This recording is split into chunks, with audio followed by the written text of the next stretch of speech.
The Haunted House on Maple Street. It was a chilly Halloween night. The moon hung low in the sky, glowing through a thin veil of mist. Children in costumes ran up and down Maple Street, their laughter echoing in the air. At the end of the street stood the old Jenkins house. Everyone said it was haunted, and no one dared to go near it. Except for James. James was new in town, and he didn't believe in ghosts. "It's just a story," he said. His friends, Mia and Alex, disagreed. "You shouldn't go there," Mia warned. "Strange things happen in that house." But James just laughed. "I'll prove you both wrong. I'll go in, and I'll be fine." With that, he marched up to the creaky wooden gate.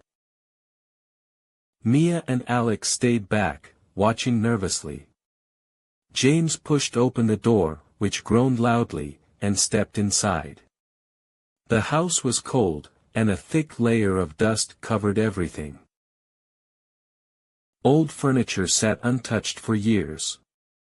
There was a strange smell in the air, like something long forgotten walked toward something in a determined or purposeful way. As he walked through the dark hallway, he heard a noise. Creak, creak, creak. It was coming from upstairs. Probably just the wind, he muttered to himself. But the creaking got louder. James felt his heart race, but he kept moving forward. He reached the stairs and slowly started to climb them. His footsteps were quiet, but the creaking sound grew closer.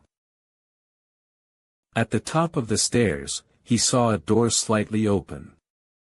A faint light flickered inside. He pushed the door, and it swung open with a bang. Inside was a large mirror, and for a moment, James saw his reflection. But then, the reflection changed. Behind him, a shadowy figure appeared.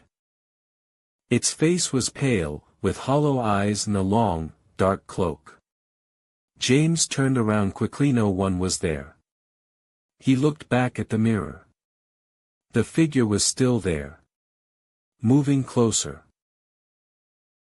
Suddenly, the door slammed shut. "Let me out!" James yelled, pulling at the door, but it wouldn't budge. The shadow in the mirror moved closer, its eyes locking onto him. Just when James thought he couldn't escape, the door burst open, and he ran as fast as he could. He didn't stop until he was outside, where Mia and Alex were waiting. "What happened?" Alex asked, wide-eyed. James was panting, his face pale.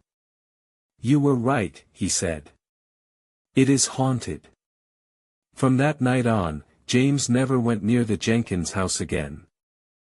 And every Halloween, if you listen closely, you can still hear the creaking from the haunted house at the end of Maple Street.